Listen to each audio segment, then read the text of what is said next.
All right. Well, hello and welcome to Wake Up to Your Life Magic, a podcast dedicated to having elevated conversations that we aren't always having about leadership in today's era. And you can always check out more about the book and the podcast at wakeuptoyourlifemagic.com. Now, today I'm very excited because I have with me Mike Walker, an executive director, executive coach. And I'm excited to chat with you, Mike, today. How are you doing? Great. Good to be on with you. Enjoyed our conversation the other day and looking forward to this one. Absolutely. Now you have a company, dynamicdecisionscoaching.com. Tell us a little bit about who you serve and how you support them.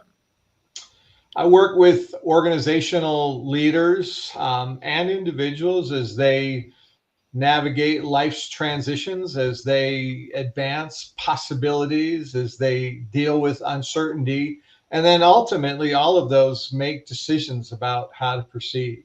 I would say, like you, 90% of my conversations are helping people make decisions about what life is dealing them and what their organizations are asking of them. Hence the dynamic decisions coaching, right? Decisions Yeah. is a big part of your brand and what you help people do. So thank you. And we'll talk a little bit more about that as we flow. So I would love for you to share a story with the group, a little bit about something that maybe a moment in your life that changed, that shifted, something that happened to you that can help our audience get to know a little bit more about you and fall in love with you a little bit more as we share our stories. Yeah. Really sort of unprompted on that, but as you ask, what pops to mind a significant convergence of several things. But I grew up in Mexico City and spent my summers there through high school, college, and then even beyond, working at a camp. We talked a little bit about Boy Scouts. The person that operated that camp, he was the scoutmaster, but also worked at a camp. And so it was my junior year in high school, and um, got invited to be a counselor at the camp, and off I went.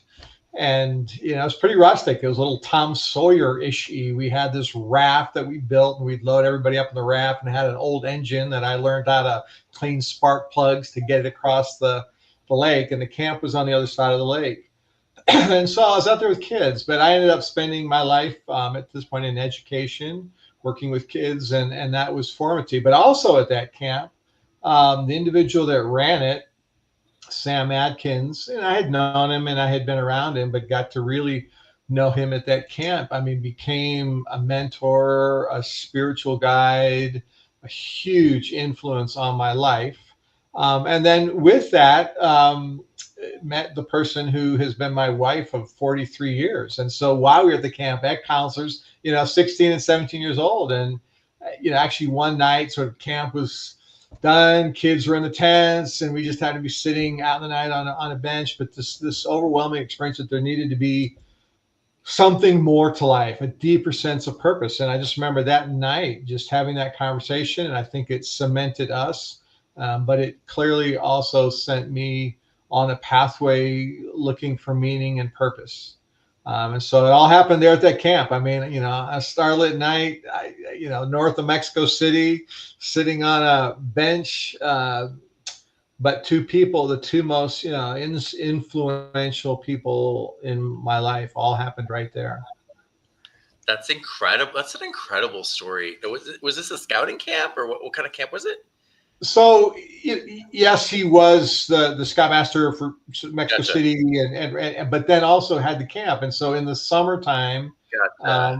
we ran camps for kids. We'd go out for 7 weeks, and it was pretty rustic. We were intense. We'd bring all our water over, cooked over charcoal fires. It was pretty primitive. I have to say that first off, that I'm going to call it that tie to nature, the tie to the earth, that tie to the natural things. I think it's so important. Like a lot of us had that in our childhood. A lot of these young individuals today don't have necessarily that same kind of experience. It's so grounding. but I love that you connected with such important forces at that time. So you're in a good place. I mean, I'm at that moment, and I've sort of felt like the heavens opened up, my heart opened up, my career path opened up. I mean, that was a pretty, yeah, that was a big summer.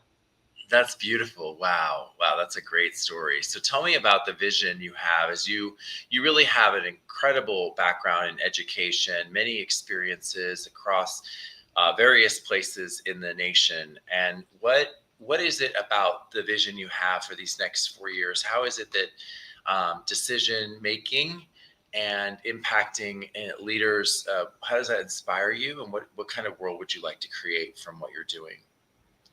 I'd frame it around people. So, yes, I spent my career, that part of my career in education, but it was always about people. And I went into it, when I was in the fifth grade, I remember telling my buddy of mine that I was going to be a PE teacher. I still haven't accomplished that. That's one of my ultimate goals, but I knew I wanted to teach. And when I graduated from high school, I told the head of the school there, I said, I want to come back and teach. And he said, well, maybe you should go out into the world a little bit and gain some experience. But it's really about people. And as a coach, it's the same thing right now. I'm coaching people in the nonprofit sector, in the for-profit sector.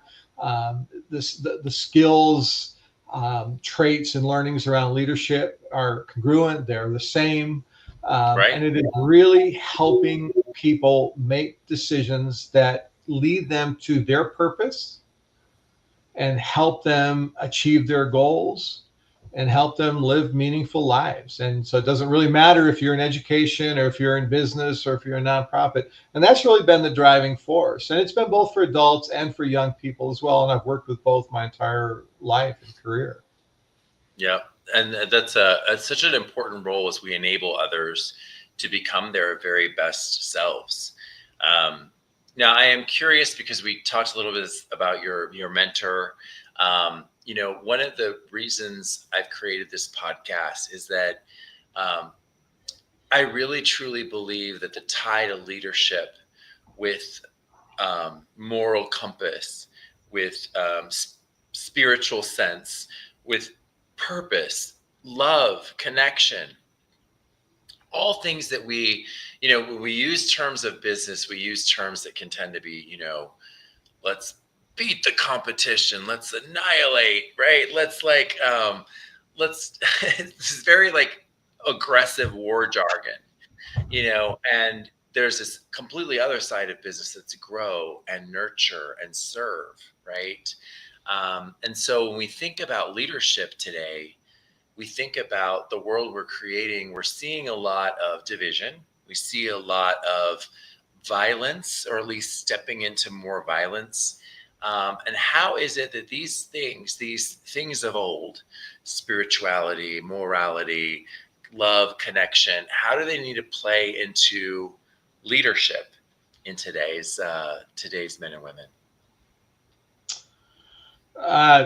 David Brooks, New York Times, had a brilliant article. I mean, he does it every week somehow, but really talking about culture and morality and the state of our nation and culture. And I bring the context I bring to that is this. I mean, I grew up in Mexico City in a very different culture, and then I raised my family in Hawaii. My wife's Hispanic. We speak as much Spanish at home, and our household functions that way. So I will say that in other parts of the world, people do treat themselves differently. And that doesn't mean that there are other parts of the world that are Shangri-La and we can just cross a border and live in peace and harmony. That's not the case at all. But a lot of what you described is also cultural. Actually, you could probably argue it's predominantly cultural. And so how do we stay in touch with the essence of human possibility, which I believe is good, and not succumb to forces that are more self-serving? And those are questions I live with. So yeah, right. So well, you know what? I laugh because because we've come so far, first of all, right? Like, I think when we think about, when you really sit back and you look at history and you go, oh yeah, like we started off like killing each other with rocks, taking one another's wives from each other, families would just be, living in the wild, and people did all kinds of atrocious things to one another. We used to offer up children on altars to some weird pagan gods, like, which is like a lot of interesting stuff. And we still do certain things that you think about modern day atrocities, whether it's genocides and other things that people are still apt to do. But overall, we've gotten like much better. Like, I wouldn't be talking to you if that wasn't the case, right? As an LGBT man.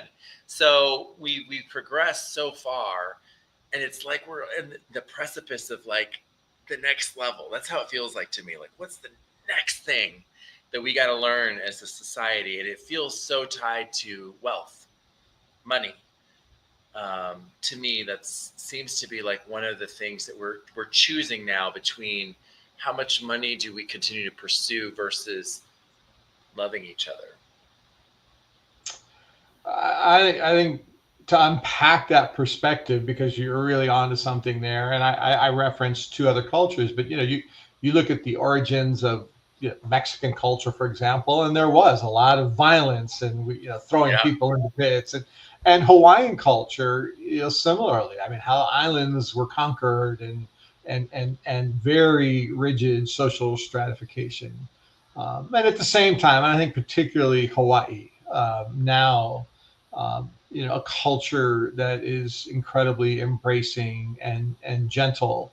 I mean, I had a hard shift. I mean, I went from Honolulu to San Francisco, and I grew up, I grew up in Mexico City, and thought myself pretty adept at cultural transitions. But frankly, I underestimated the cultural transition back to, in Hawaii, they don't call it the mainland, they call it the continent, because of the connotations of Maine.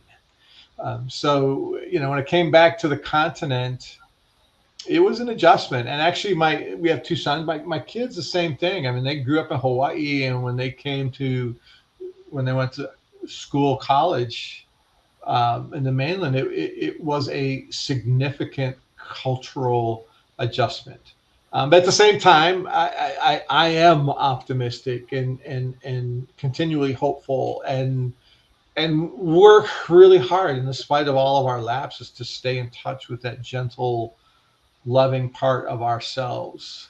What I loved about living in places like Hawaii and Mexico is it was the multicultural diversity and breadth of world perspective.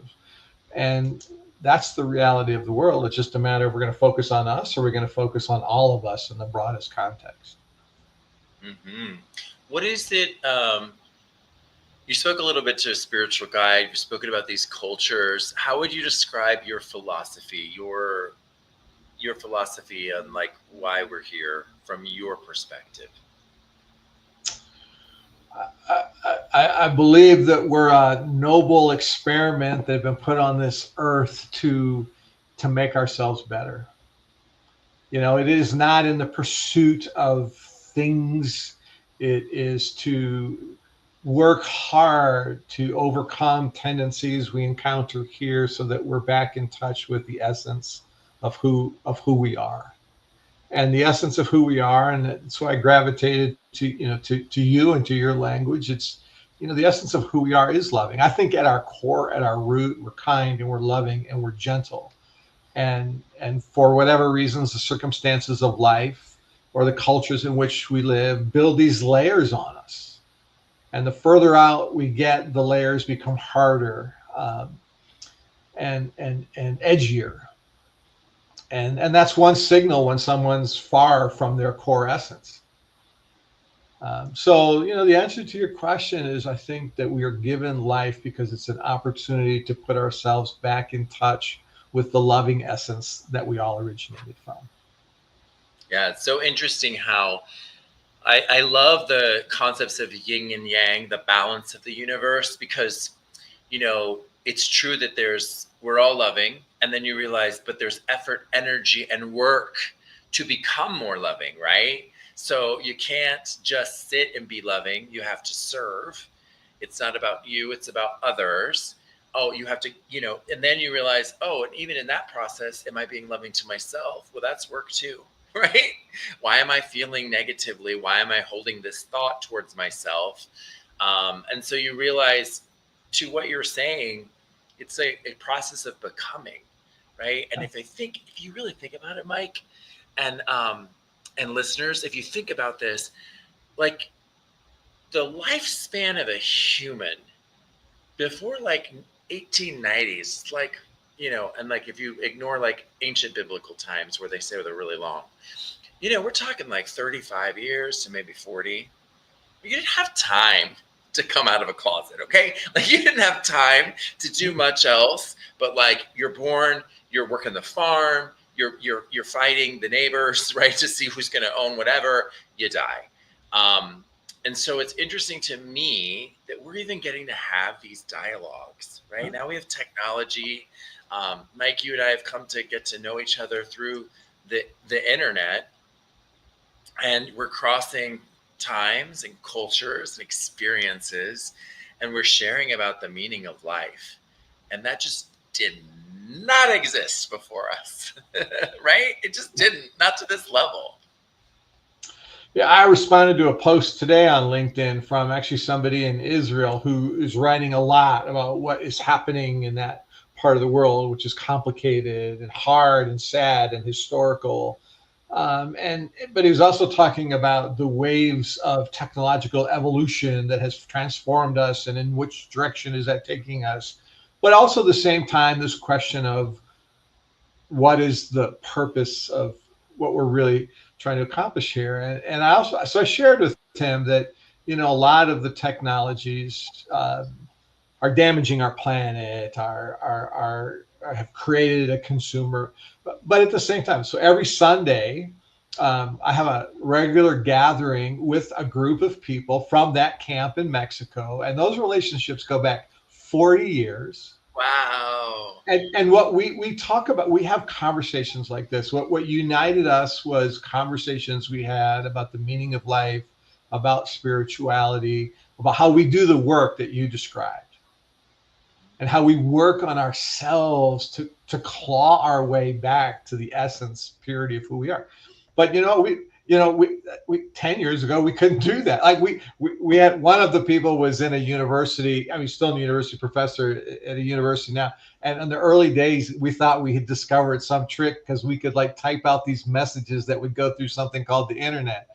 Now on Sundays we do this. We have a schedule. We get an hour. We get in and we talk about our week. And we have goals for the week, not about what we want to do, but who we want to be. Who do we want to be this week? And then we come together. So this is where I was, and this is where I failed. And then we rejuvenate. We support each other. Mm-hmm. That's one of the things that you touched on there that's important is we talked about who you want to be, right? And our beingness, our identity, right? It's so precious to our leadership. I teach 9-figure leadership excellence strategies, and in my corporate experience, that element of being, right? The really, who are you? Why are you here? These core questions, we shy from them in those environments. In fact, when you bring them up, sometimes people are shocked, or they feel like you did something so inappropriate, right? Like, how could you even? And yet it is the most human of things. I teach a creator being model because I believe it's so important, whatever your view is, right? If you're going to create in this world, your being is everything. It's everything, because it's the spirit with which you're going to create everything. You're going to create division, or you're going to create connection, right? You're going to create just profit, or you're going to create community. So really great that's something that you've worked on all that time. And I bet it's elevated your experience in this life. And there's still a lot to do. but, but I would also Well, say this in my capacity as a coach, and those relationships inevitably begin in a professional capacity, and people are addressing goals and problems and challenges associated with their work and their roles. And I'm very, very respectful of boundaries, but inevitably, not inevitably, but frequently, questions of people's spirituality and really the questions of who they are and how are they doing. And you really know that that's where coaching is starting to move forward. Yes, we're addressing the pragmatic issues associated with their professional roles, but inevitably and gladly behind that is how are they doing as people, and what are their concerns and what weights are they carrying, um, and how can they have the sense of direction to move forward. That's a yeah. lot of the because it's about people. It's so funny because in my recent, and I would say recent, I mean like here 2 years, um, I I graduated as an honorary doctorate from a Christian university, okay, a historic Black Christian university, and what was interesting is some of the lessons and teachings that I got as part of that experience was that business is the new church. And that concept was really that we're starting to put our dollars where our values are, and we're also, you'll see, with especially with the influencer economy, you're seeing that personalities and beliefs are what you're buying into, right? And then you may be buying their services or their products or their right. We're worshiping maybe what people are influencing us to do, which is what preachers have been doing forever, right? But what's interesting to me, and what I'm pushing for in some of these dialogues, is that if you don't ultimately have a kind of spirituality in politic, right, one that's universal and embracing, you have the potential of business running amok, right, and not serving all of us. So it's interesting that I think I really do believe that AI is asking us to bring all these things together because it's asking us the bigger question we've all been ignoring. Why are we here? What is the purpose of having developed a really cool AI technology? What is the purpose of it? What is the purpose of business? And I think we all know there are directions we can choose that could be very good for all of us, and there are directions we could choose that could be very bad. I'm not just talking about job loss. I'm talking about, you could train people to believe certain things through AI, right? You could leave people to think that they're not worthy for a long time. Just leave them there. So we have some nice big questions on in front of us. It increases the imperative for having that strong sense of who we are and what we believe in and what our moral compass is. And if that is the furnace of our fires, then we can direct AI to where it wants to go. AI becomes dangerous if we lose a sense of goodness and moral compass and sensitivity to other people. I mean, it can expand our capacities or it can diminish our capacities, and that will be test. But all new technology. I mean, at one point, fire was a new technology and it was Yeah. mysterious. And fire can be used to cook our food and warm our homes, or it can burn our forests. And AI is no different. I mean, it is a form of fire, and we can use it, but we don't want to surrender our human capacity. I see that in terms of decision making. I'm seeing ways now how AI can help overcome cognitive limitations. I mean, we have limitation of how much complexity we can manage when we make decisions, and so AI can be helpful. But at the end of the day, it comes about human judgment. Mm-hmm. Because only the human is moral. Only the human is right. I mean, technically, we make that moral decision, and it may recommend a decision, but we're the ones that are actually doing it in real life, Right. taking on the essence of the spiritual repercussions of that. So, two last questions today, Mike. One of them is pushing into this area of vulnerability for like challenges. Like, it's not always easy to be an executive coach or an entrepreneur at large. What are one of the things in your business that you would share vulnerably as something that you are challenged with as you embark on this journey and leadership? Yeah, it's a fascinating transition in life. And so all of the assessments, I mean, I'm a learner, I'm inspired by possibilities. I've had access throughout my career to amazing entrepreneurs. Some of the leading, Steve Case and Pierre Méliard, and it had to do in the capacity of work. So there is a book in me. I want to interview, 25 entrepreneurs and distill what's their relationship with risk and how come they're more comfortable with ambiguity. So now I'm venturing into the entrepreneurial phase of my life, and it's harder. It is harder. I mean, you determine your calendar. You have to figure out where to go. You have to build a community. So it's great. It's a challenge, but it's like if it's like you're a sailor and you've sailed in lakes your whole life, and all of a sudden you just pushed your boat out to the ocean, and the scales are kind of the same. But boy, is it a huge world out there, and you really need to know how to tap into the winds to go in the direction you want to. I 150% relate and agree. I will go back to this. I like to share this because I think it's true. Um, Otherwise, I wouldn't be worth sharing it, would it? So, we've been taught this Prussian Western model of education. In this Western model, we were taught to go to classes, and we sat in our little rows, and the teacher taught us, and we learned an authority that was over us. And so we were always checking with that authority. It's the leader, right? So made us great military people, great factory workers, great corporate workers.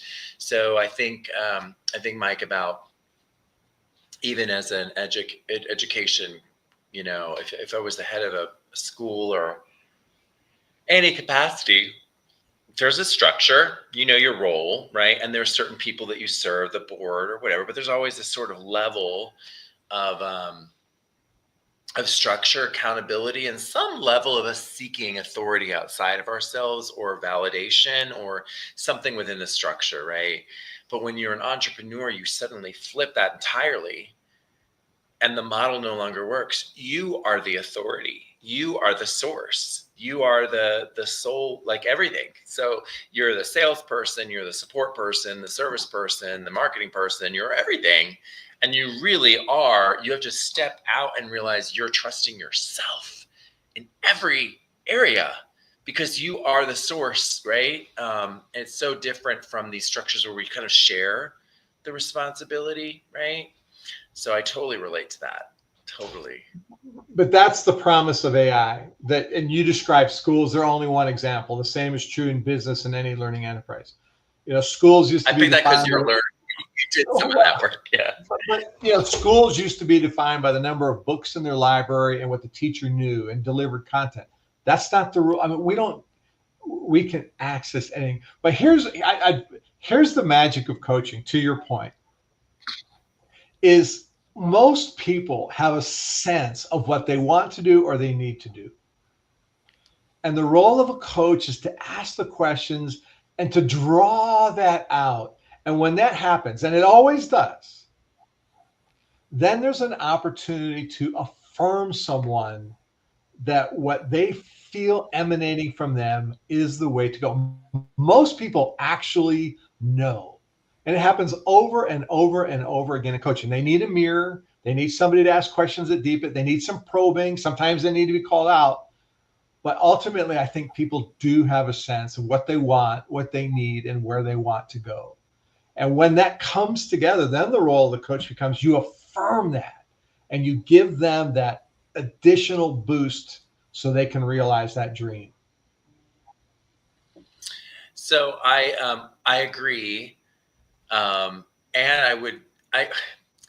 I also would say that I think that when people come to you and me, Mike, they're close to knowing.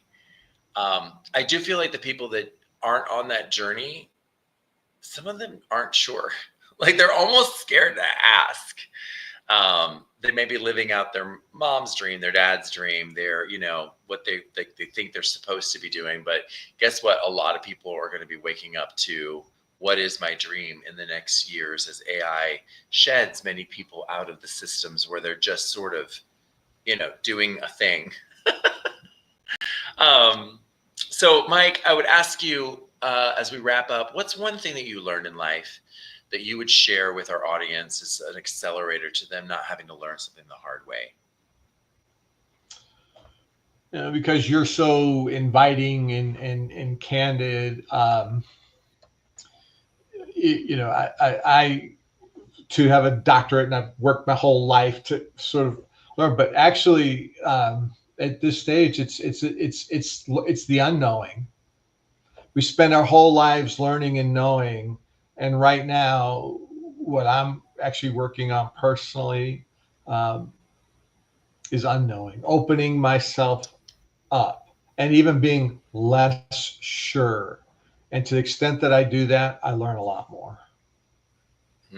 So accepting the lack of knowledge as okay, safe and secure, and then accepting that is okay.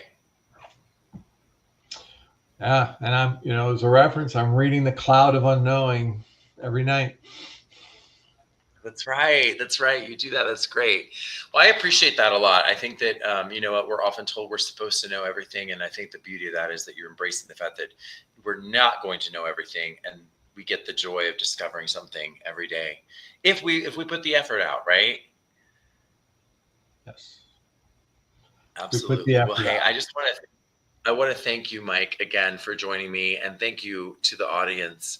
I want to say again, please check out dynamicdecisionscoaching.com. You can learn more about Mike and how he helps support people, businesses, and leaders through the many decisions that we're often facing. And you can, again, check me out at drhelmutlove.com, where you can learn about my $100 million leadership excellence strategies. Thank you so much. Look forward to seeing you on the next episode. Have a great day.